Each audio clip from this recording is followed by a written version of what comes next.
It's one of the most famous and mysterious faces in history. A teenage pharaoh who ruled over ancient Egypt. Tutankhamun. But who was Tutankhamun? How did he live? And most intriguingly, how did he die?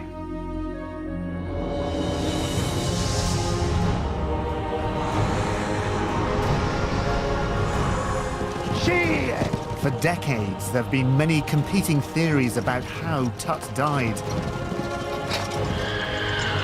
A chariot accident, a mysterious illness, even murder.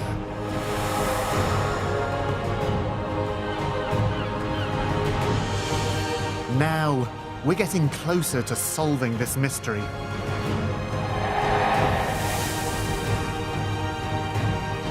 To find out how he died, we're going back in time. Oh, look at the eyes! The eyes have all been painted.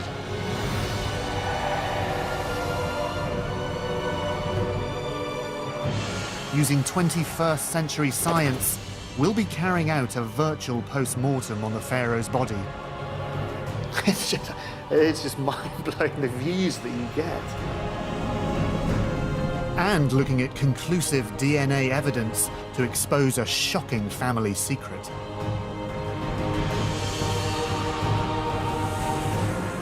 Fits together. I said, oh my God, this cannot be true. We found it, we've got it finally.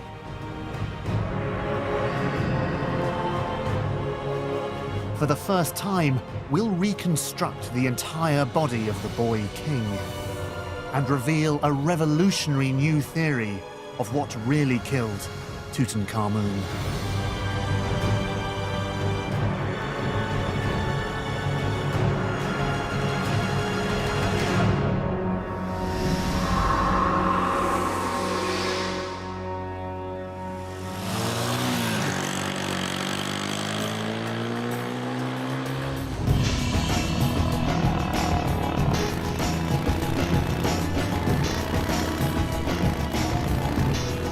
The investigation begins here, on the edge of the blistering Sahara, in one of ancient Egypt's most sacred places.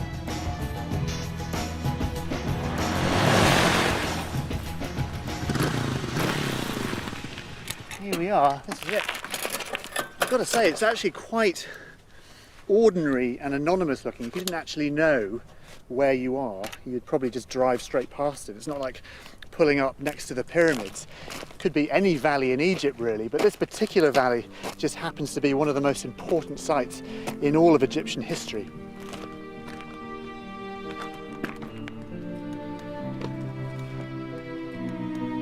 It's the final resting place of the great pharaohs. Today, we know it simply as the Valley of the Kings.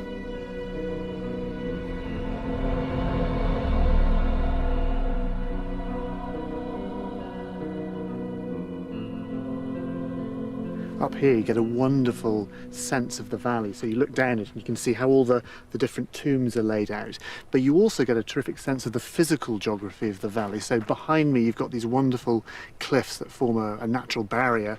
Looking down the valley there's a small opening, would have been very small back in the day down there, so the whole place would be like a giant cul-de-sac, very protected.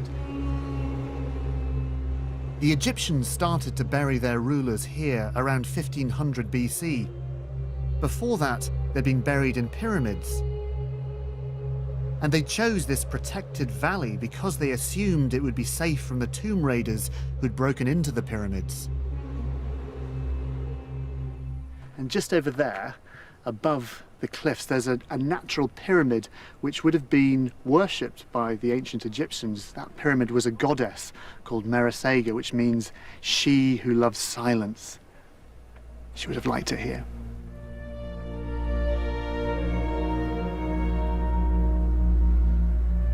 Over the centuries, thieves managed to raid all of the tombs in this valley, except one. This one.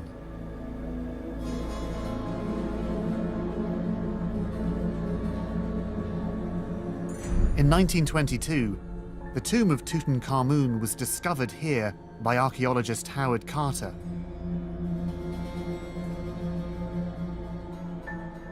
Inside was a breathtaking treasure trove that made the name Tutankhamun known across the world.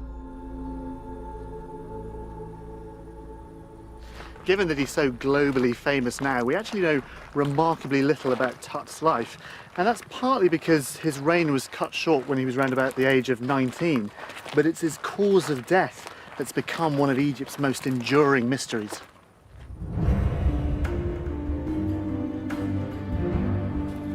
To see why his death is such a mystery, I'm heading for his tomb with Egyptologist Gail Gibson. They would have had to dig all this out. Every bit of it, wondering every minute what was at the end.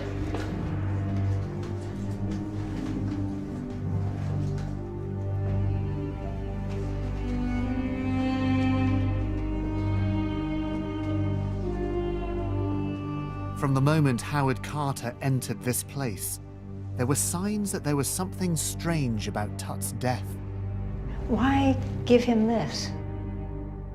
For a start, when compared to the other tombs in the valley, this one was a lot smaller. It is surprisingly small. It's not at all what you'd expect for a royal tomb. No. It is very strange, this very bare and small tomb. This was the room with the chariots and beds and boxes and all kinds of stuff. This modest tomb was jammed full of all the royal possessions that were usually buried with a king.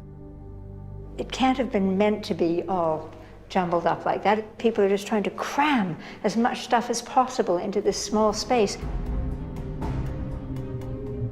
Shall we go down? Yeah, let's... I can't believe we're going to do this. Another unusual thing is the decoration, or rather lack of it. Other royal tombs are adorned in hundreds of intricate portraits of the pharaohs and the gods. By comparison, this one just doesn't look very royal. And the paintings here are interesting. Everything is on a very large scale.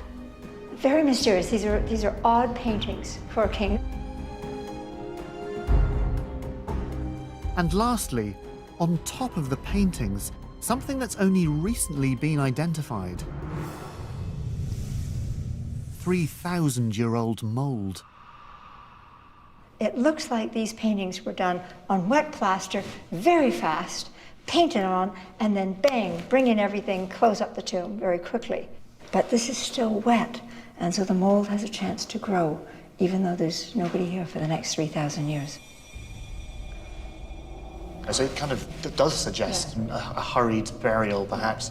You know, caution, wet paint, never mind, we'll just seal it up anyway. I think that's one of the best bits of evidence that it's a rush burial.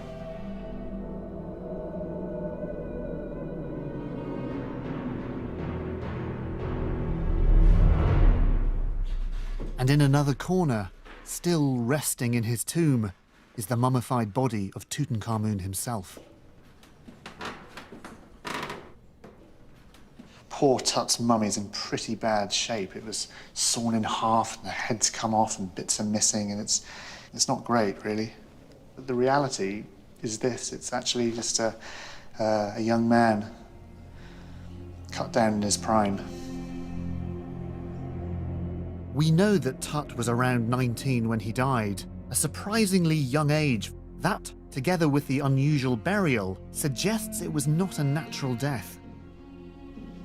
So we've got a small tomb, an apparent hurried burial, his age, the type of art that you see here are all factors that seem to point to a sudden and unexpected death. And for many years, for many people, the most tantalizing explanation was foul play. Had the young pharaoh been murdered?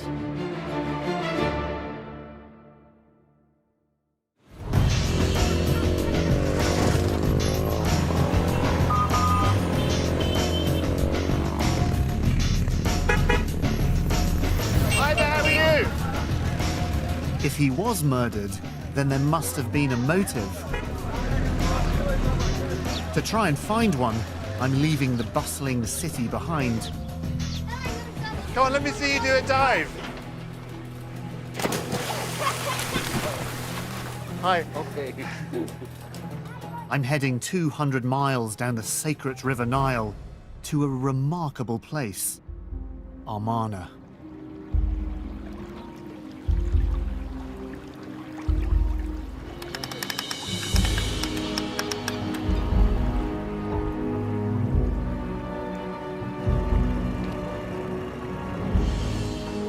The murder theory gathered pace in 1968 when, for the very first time, scientists X-rayed Tut's mummy.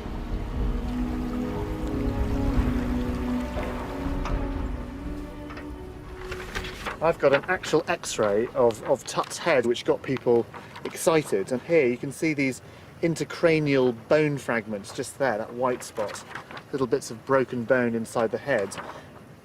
These things were interpreted as possible evidence for a blow to the head. But why would anyone assassinate a pharaoh?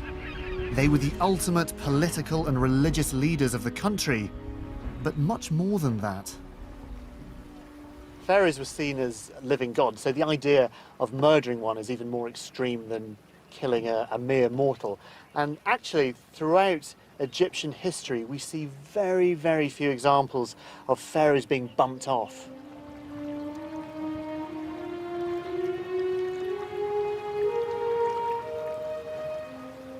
So to murder Tutankhamun, someone must have had a very strong motive.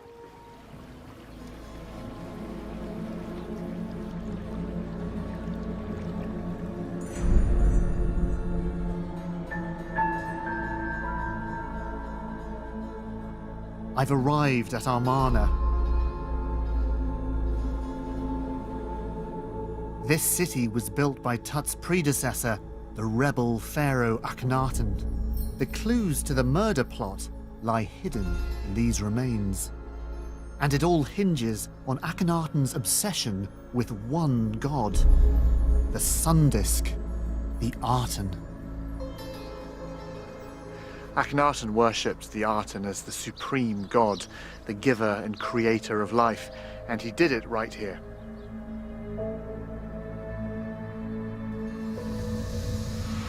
Records show that Akhenaten even had religious visions, so powerful that he built this entire city in the desert and made it the new capital.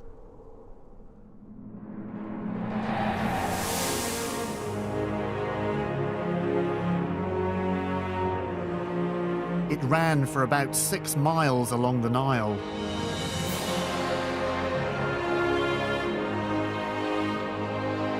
There were rich palaces and lavish homes, and at its heart, a vast temple to the sun god, the Aten.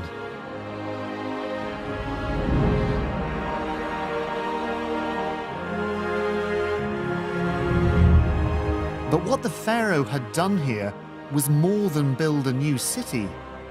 He'd created a new religion, with the Aten as the supreme god. And this radical change made him enemies.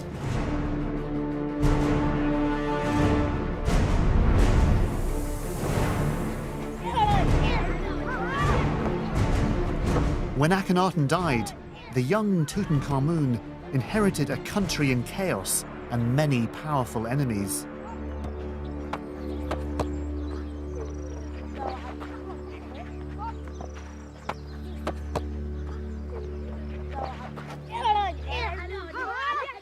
He'd only been around about 9 years old, this 9-year-old kid in charge of the whole show in one of Egypt's most turbulent periods.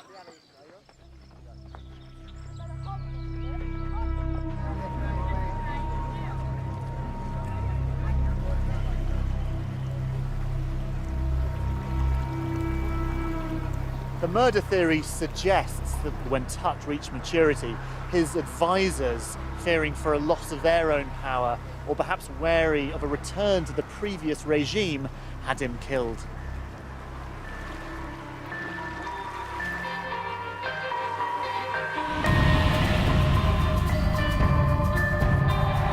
It does seem to fit with the evidence. A sudden death, a blow to the head, and a convincing political motive for murder.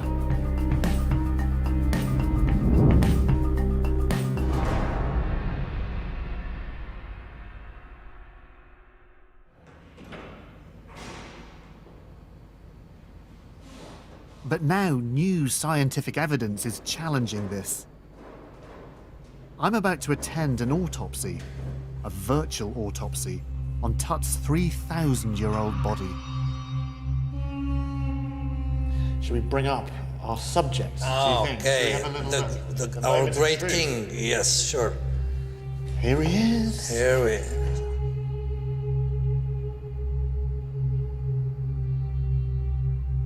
This state-of-the-art technology creates detailed 3D images of Tut's mummified remains. It's just mind-blowing, the views that you get. You can get three-dimensional image, bones and soft tissues. This is unique. It's almost like we're looking through the body. We're such a Yeah, you're going like sections and sections.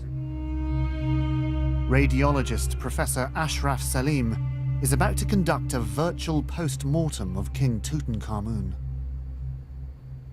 Just to start with the beginning here, that we can see that the mummy is in a very bad state. The whole body is cut into pieces. Hundreds of fractures, probably when they tried to remove the heavy golden mask that was stuck to the chest and the abdomen of King Tut, and was stuck with like a glue. As we begin, there's a key question I want answered. Was Tut murdered by a blow to the back of the head?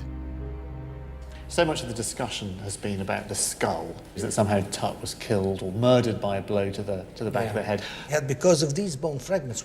I mean, if you can see with me now, this is the skull. We're going into it. These bone fragments lying loose within the skull cavity.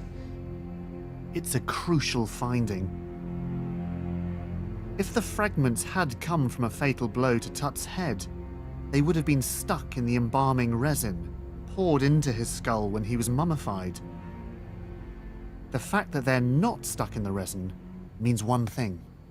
Meaning what? Meaning that these bone fragments got inside after mummification. That's why they're loose. So we can say, without a shadow of a doubt, that Tut wasn't murdered by a blow to the back of the head, as has been suggested. 100%. That's we've killed that. Yeah, and Okay. that should close this issue for good.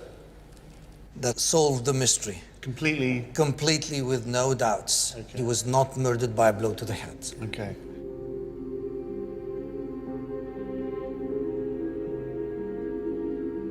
So if it wasn't murder, then what killed him? This is the whole mummy in front of us on the big screen.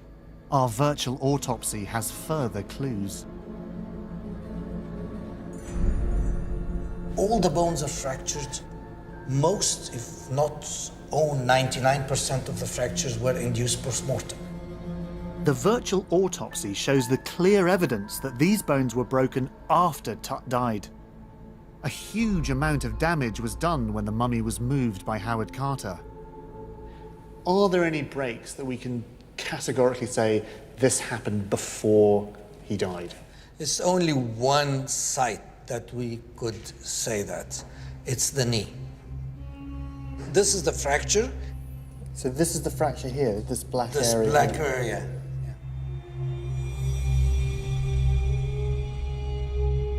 It's a big trauma. I mean, if you think It about is. it, your femur, it's the biggest bone in your body. It is a big trauma, not just fell down. Yeah. No, it's a big trauma. You see these dense white lines there? This is the resin that coated the fracture edges. This fracture happened shortly before he died and before embalming. This fracture happened so close to the time of death, it's almost certainly linked to what killed him.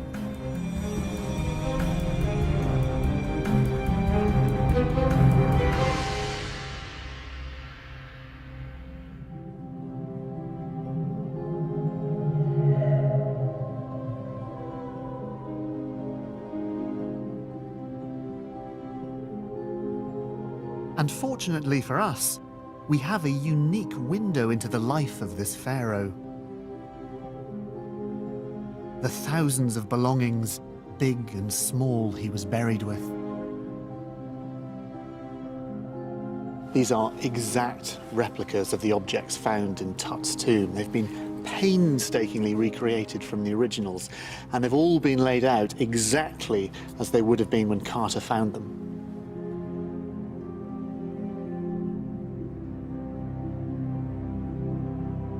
Because, like all pharaohs, Tut was considered a god. He was buried with the things he would need in the afterlife. These objects give us a picture of what really mattered to this young man. This is interesting. This is a dismantled chariot, or rather 6 chariots that were found in the tomb altogether, and obviously you had to dismantle them to be able to get them inside. Down here would have been leather webbing that you would have stood on, and you can see along here that's the shaft that would have attached to a pair of horses to drag you across the desert at high speed. In ancient Egypt, chariots were used for hunting or battle. And in Tut's tomb, there wasn't just one, there were 6.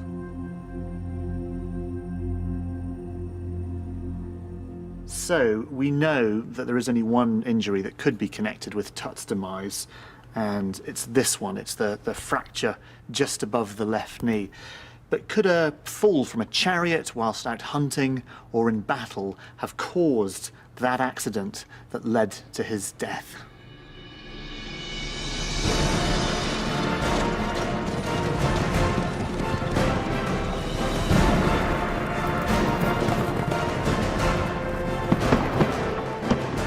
Knowing the exact nature of the injury, we can now try and find out what might have happened.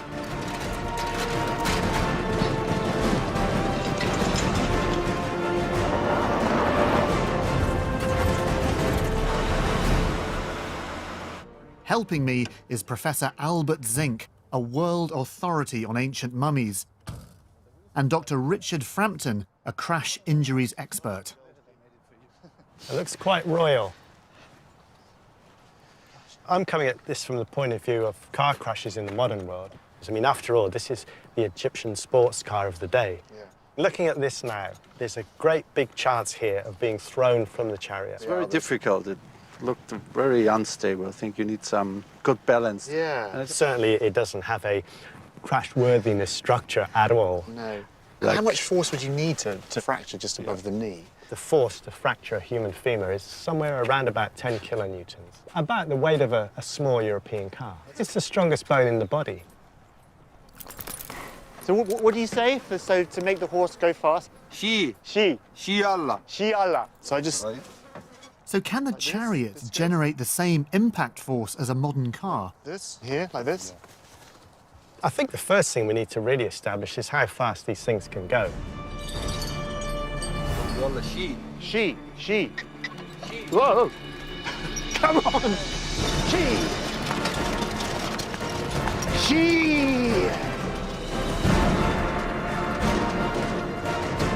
Richard is measuring my top speed. She!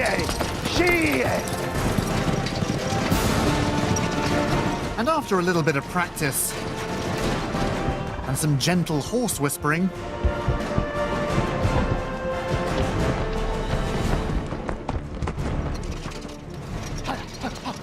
Yeah, this is good, this is good.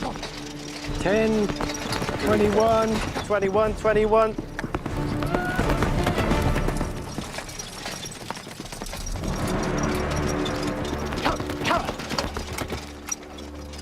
Great, you did it. Absolutely flying. How was that? 21 miles an hour. 21? Yeah. That's not bad.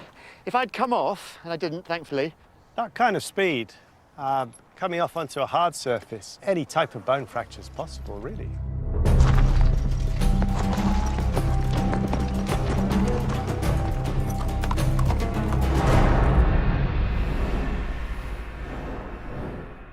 among Egyptologists, a chariot accident is one of the more accepted theories of what killed Tutankhamun. But there's one thing that really struck me about riding that chariot. You're not just a passenger. This is a really physically demanding activity. It was great. It's a bit hairy at first, but then all your weight and all your balance is on your legs, and you have to use both your legs as if you were snowboarding or skateboarding. Yeah. So it's not an easy thing. And knowing that, I now want to have a closer look at Tut's physical abilities.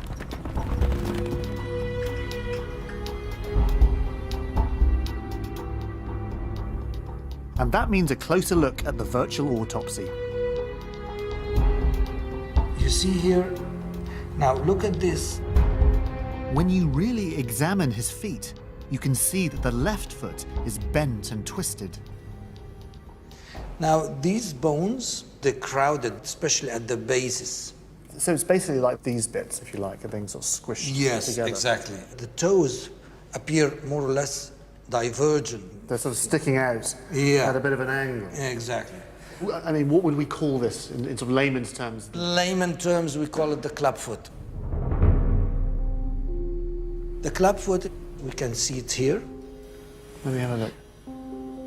A club foot is a bone deformity that would have caused Tut's foot to twist under his body. And what would that have meant for him? He would have had difficulty walking. Yes, He walked with a limp. definitely he was limping at that time heavily. Right. But there are even more problems with his foot. Next, he developed a new disease while in the adolescent age, let's say starting from the age of 13, 14, what we call it Kohler's disease. Kohler's disease. Yes, and that's what's meaning, it's necrosis of the bones. And necrosis means what? It means death, I mean suppose. death, Yeah. death of a small part of the bone. That's the area. Kohler's disease is a painful, disabling condition. The bones gradually collapse and can't support any weight. The end of this long bone, the metatarsal, is frayed and separated and becomes dense. And that's what we're having here. Separated, fragmented. Unlike the other sound foot, you can see the joints intact. And this would have been incredibly painful. Yes, it is painful. Okay, so we've got a congenital condition. Yes. This clubfoot. We've got this Kohler's disease on top of that. I mean, it completely changes our whole picture of Tutankhamun, doesn't it? Of course. This evidence, taken together, means that Tut would have struggled to walk.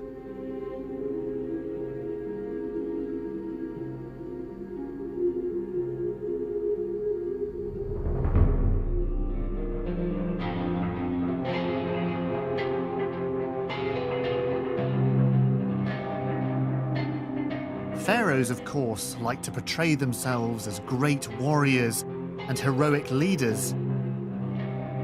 But when you look closely at some of the smaller objects that were found in Tut's tomb, there are clues to the real pharaoh. Around about 130 canes like this, all different shapes and sizes, and some of them showed evidence of wear and tear. It all adds to the evidence that here was somebody who was in pain, who struggled. It's a very, very different image to the boy king that we're familiar with. It casts a rather different light on the chariot accident theory as the cause of Tut's death.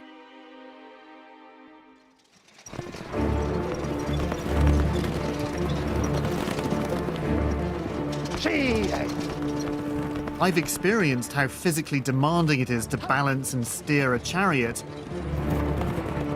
So how could Tut do it with his acutely painful condition?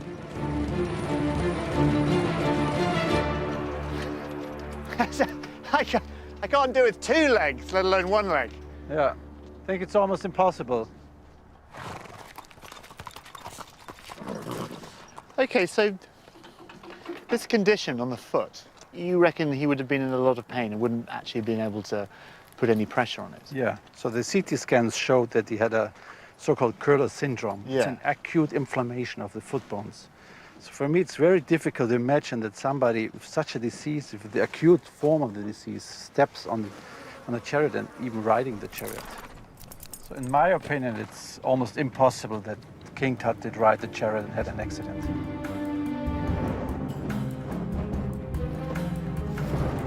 So whatever caused Tut's injury, it seems unlikely it was done riding a chariot.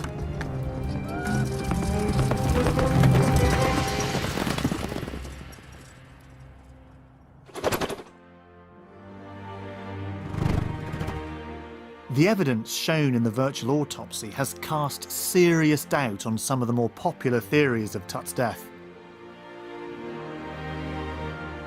But more than that, they've actually enabled us to meet him in person.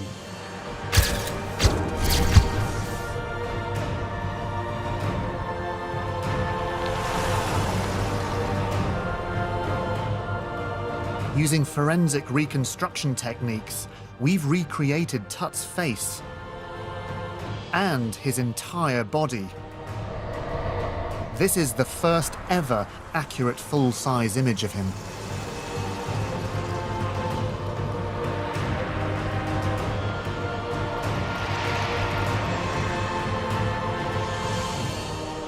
This is the real pharaoh, the boy behind the golden mask.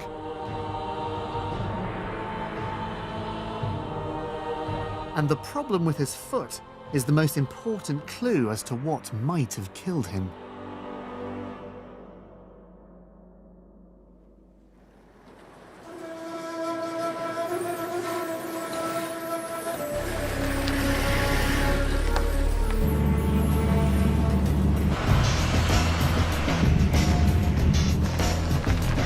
The revelation of Tut's foot has opened up a new line of inquiry. It's a defect that can be genetic and could have been passed down by his family. I need to investigate Tut's family background. Until recently, all we had to go on was statues and written records and monuments. But actually, the Egyptians left something even more valuable. They left themselves. I'm traveling 7 hours south of Cairo, deep into the Sahara Desert, to the Valley of the Golden Mummies.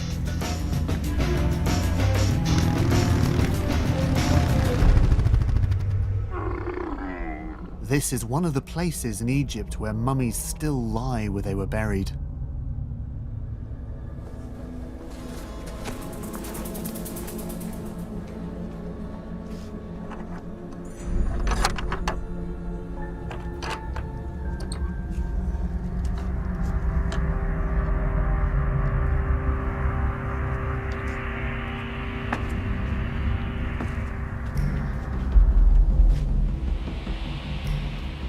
Oh my God, look at these mummies. It's just mummies just stacked up. Jeepers creepers, this is the stuff of nightmares right here. And you can make out their expression. Oh, look at the eyes. The eyes have all been painted. God, look at this, you can actually see they've been gilded, they're gold.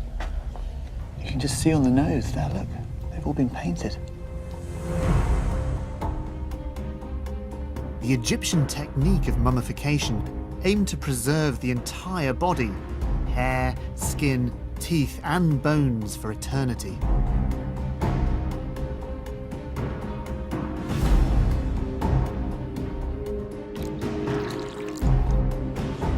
And recently, a new science has opened a door to the time of the pharaohs.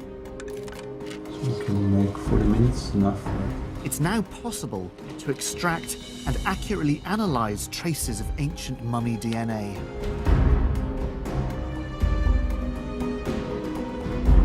But what makes it so difficult is that after 3,000 years, little DNA survives, and it's easily contaminated. So Professor Zink had to go deep into the bones to get his samples. And he extracted DNA from the most famous mummy of all.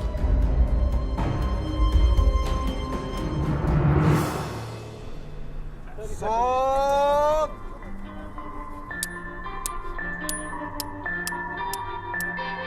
I'm meeting up with him in the desert to hear about his results.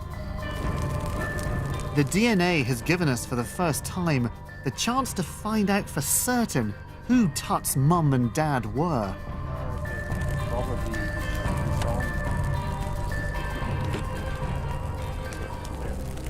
Getting DNA out of ancient Egyptian mummies is almost impossible. In the beginning it was a mess, but when we managed to get this away, to clean out the samples, we got really pure DNA to manage to tell something about him and especially about his ancestry. To untangle Tut's complex family tree, Albert analysed DNA from 10 royal mummies suspected of being related to Tut. One was Akhenaten, the rebel pharaoh and Tut's predecessor. Of course, sons often succeed their father, but it certainly wasn't always the case. There was one idea that maybe the skeleton of Akhenaten was the father, but nobody had the proof for this. And the only way to find this out was to analyze the DNA. He began by analysing the Y chromosome, which is only found in males, comparing Tut's with Akhenaten's, also known as KV55. We got from both mummies good results and we could compare them. As you can see here, where they put them as here, you get this peak here, and this is for King Tut, and you get the same peak here for Akhenaten. The match of the Y chromosome established there was a blood relationship between Tutankhamun and Akhenaten. But this only shows you whether they are paternally related. That means they could be also father and grandson, they could be father and cousin, father and brother. So we need to go to the next step and make a complete genetic profile, a so-called genetic fingerprinting. Yeah. Okay. So it's not just the Y chromosome. It's a whole battery of different exactly. tests. Okay. We compared the genetic fingerprint of King Tut and KV55. And in every one of these we have the same marker in King Tut and KV55. And these results clearly showed that they are father and son. Professor Zink had proved who Tut's dad was. It fits together. I said, oh my God, this cannot be true. We found it, we've got it finally. So there's no doubt, there's no debate anymore. There's no debate anymore.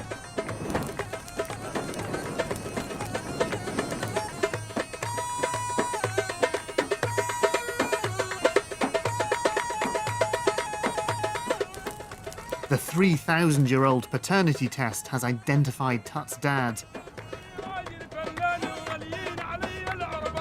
Akhenaten.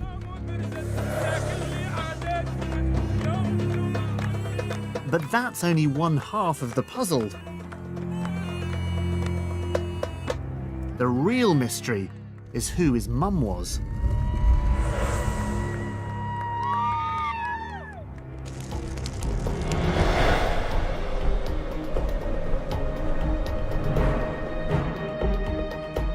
No one's been able to identify her from records. But a clue to who she was lies deep inside a place that not many people get to see. A real royal tomb. Watch your head. It's one of the most lavish tombs in Egypt. Carry on down? Yeah, we keep going down and down and down. There it is. There's the room. This is what a king is supposed to have. That's wild. The tomb belonged to Amenhotep II, and it's a world away from the basic adornments found in Tut's tomb. When it was discovered, did they actually find the king himself? Yes, he was in his own sarcophagus right there, which is pretty wonderful. It's amazing, isn't it? Yeah. But the real find here was the discovery of an extraordinary group of royal mummies, all thought to be linked to Tut's father, Akhenaten. There were 3 bodies on the floor. A person they call the elder lady, a young boy, and a very mysterious younger lady. And have we any idea who the younger lady is? For a long time we had no idea, but now the suspicion is that she's King Tut's mum.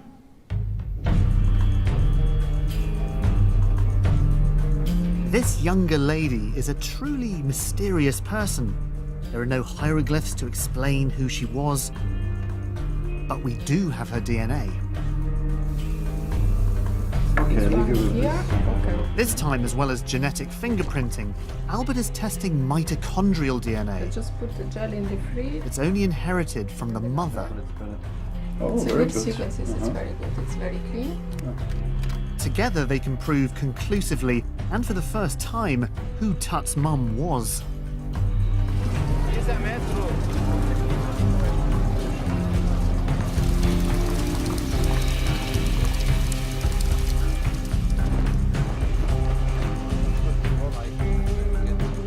To reveal the results, we're going to the famous Egyptian museum in Cairo to meet the younger lady face to face.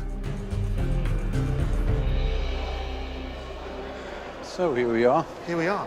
Gosh, she's in pretty bad shape. But maybe it's because she had a big injury in the face here. And the pattern of the injury is typical for a horse kick. Oh, gosh, so that damage was actually done when she was still alive. So, Yeah. I think it's actually the cause of death because there's no signs of healing. So what do we know about this mummy, and what work have you been able to do on it? We did some CT scans of this mummy. We found out she had a little extra single bone on the back of her skull and the sutures, which is quite uncommon. But the same little bone we found in King Tut also. And this was really surprising, and this made us believe, oh, maybe there's a link between these. And then you do the DNA work. Now, what did you find with the DNA work? We took samples from this mummy, did the DNA analysis. So I was sitting in front of my computer late at night in the laboratory, looking at the data, a lot of numbers. Slowly the picture comes together, and I aligned all the different numbers, and I saw, well, they all look the same. King Tut, younger lady, wow. Oh my God, that's it. This is the mother of King Tut. I can't believe it. It was like, I was shocked. I cannot believe it, this is true. We really found out who is the mother of King Tut. I mean, that's a huge discovery. This is really more than a dream come true. I think it's the most important findings I made in my life.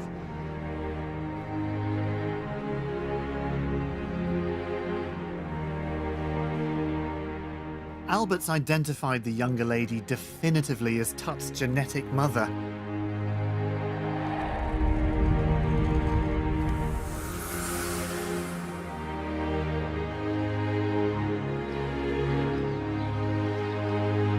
We're finally getting closer to Tutankhamun and his relatives, catching glimpses of them not as great rulers or gods, but as a family. This is the tomb that was probably meant for the younger lady.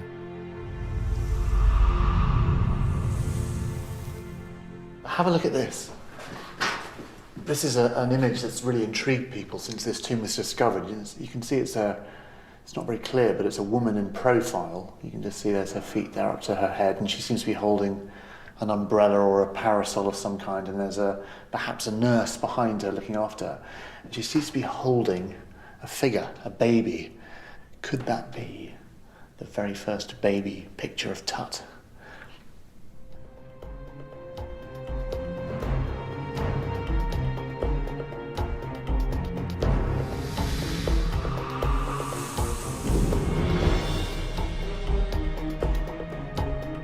The DNA results identified the members of Tut's family, but they also uncovered something completely unexpected about his parents.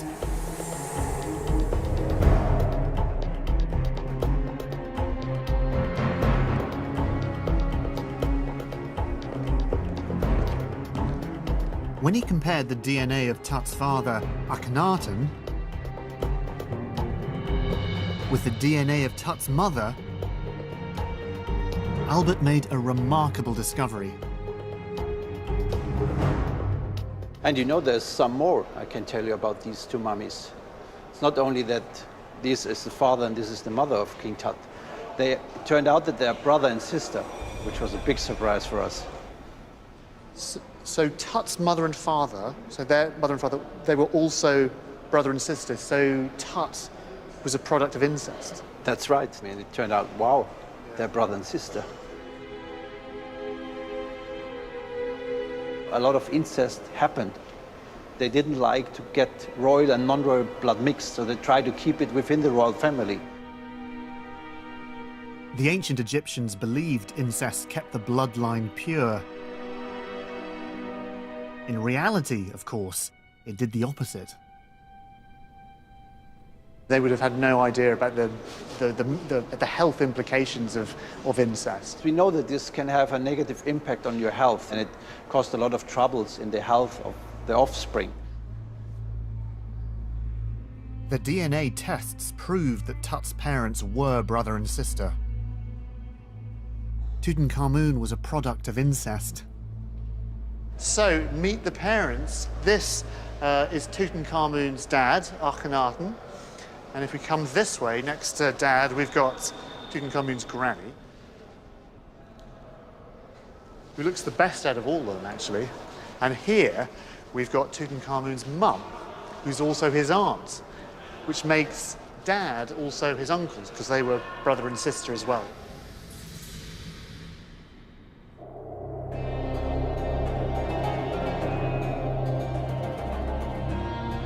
A fascinating picture is starting to develop. A sudden death and burial. An unusual and life-threatening fracture to his knee. A disabled foot from a disease which may have run in the family.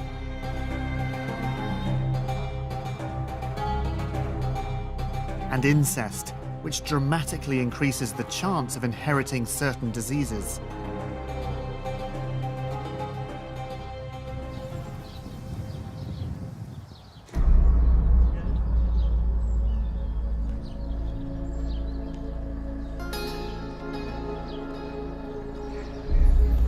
And now there's one man who thinks he's pieced together all of these clues. Okay, just want to be really careful coming in here. There's a big hole. Ah, and the light. Dr. Hutan Ashrafian is a leading surgeon who specializes in cold cases from the ancient past.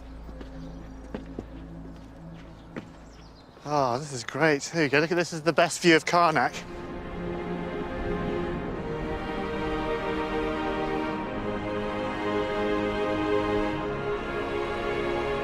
From this vantage point, we can see the whole of Karnak beneath us. It's the biggest temple in ancient Egypt, built by generations of pharaohs, including Tut and his ancestors. By studying the entire family history, Hutan's noticed 3 distinct medical patterns that could help explain how Tut died.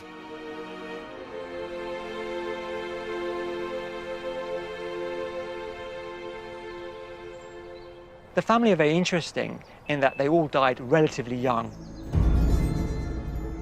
We know that Akhenaten died early. We know that Tutankhamun, his son, died early. We know that the great-grandfather died relatively early. They died at a sequentially younger age.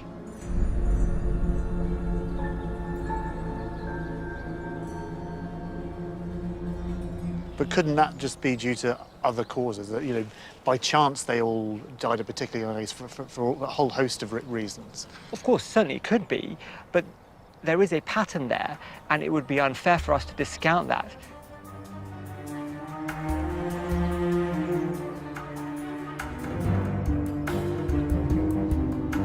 The fact that each generation died younger than the previous one could be an indication that there's an inherited disease running through the family.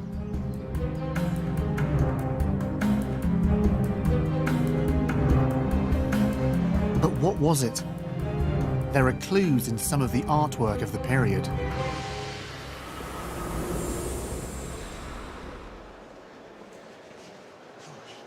So this is Tut's dad, we think. So this is the statue of Akhenaten. Let's have a look at him. And, you know, clearly this is not a male form. I mean, it does look very feminine, wider hips. This is meant to be a pharaoh, but he doesn't look like a normal man. Looked through a medical doctor's eyes, this is not just a statue, it's a symptom.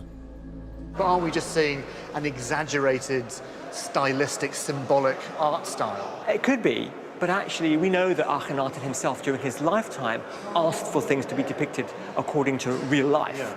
And so if we take that on board, then clearly this figure's abnormal.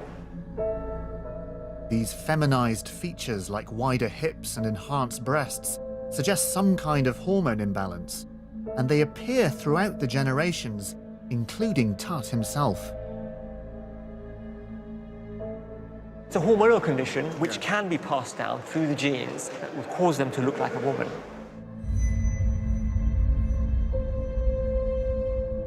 Again, this unusual condition seems to run in the family, but what might cause it?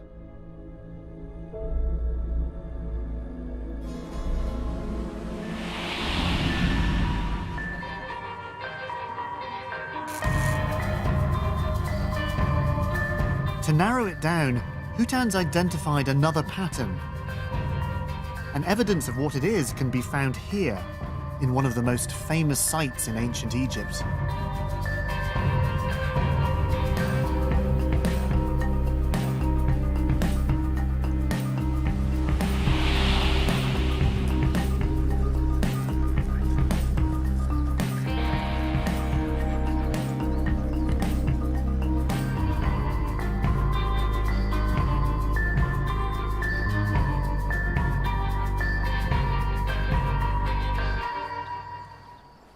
I wonder how many photographs have been taken of that view. Tourists have been coming here for millennia just to marvel at the scale of it all. Empires have come, empires have gone, and the Sphinx has witnessed it all.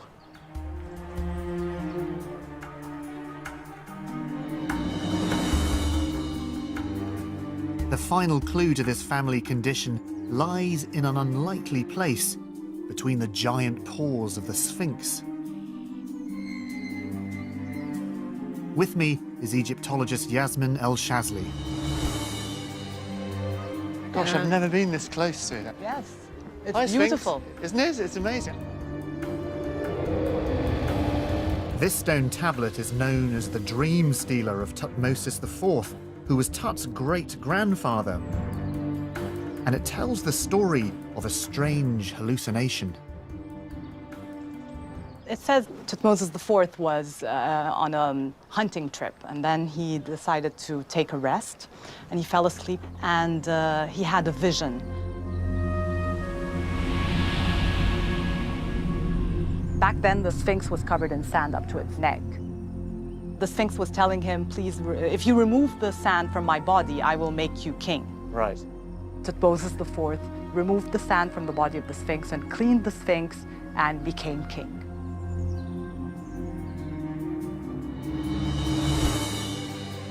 It could simply be a symbolic political statement, but if literally true, it suggests that Tut's great-grandfather had a powerful vision.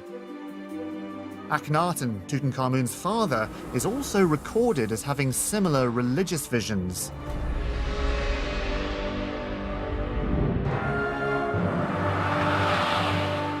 This family pattern is the final clue. Hutan now believes he knows what killed Tutankhamun. It's an illness that can be inherited, that causes early death, affects hormone levels, and crucially, triggers visions.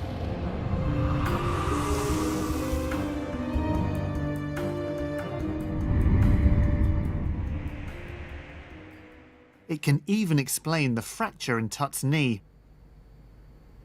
Adding together everything that happened in his life and his whole family line, if we add all of that together and we say, what could describe this condition? And we have now the tangible evidence from the body with a fracture. The only thing that adds all those things up at the moment is that he might have had temporal lobe epilepsy.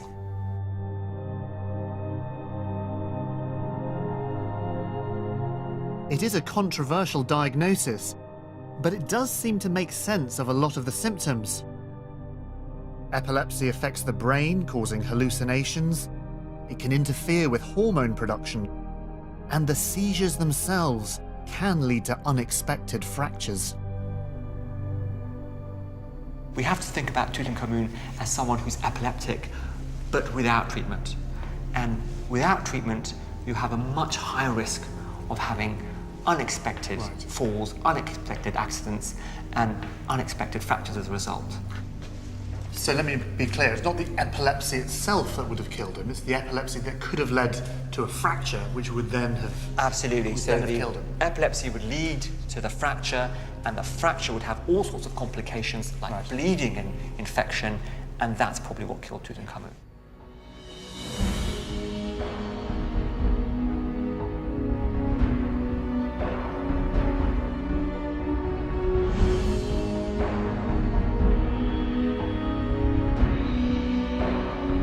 It is a radical new solution to this 3,000-year-old mystery. An illness passed on to him from earlier generations and made worse by being the product of incest.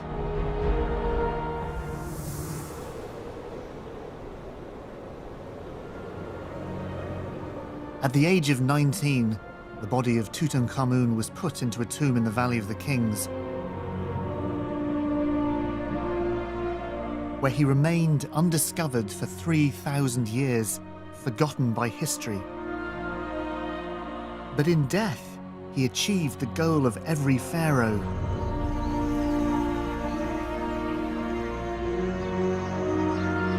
To cross the vast ocean of time and keep his name alive.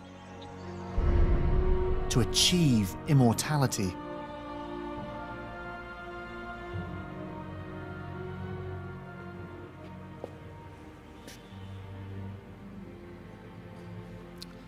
This is much more than just the most famous treasure ever discovered. It's more than just a mask. The mask is Tutankhamun. When people look at it, they say his name.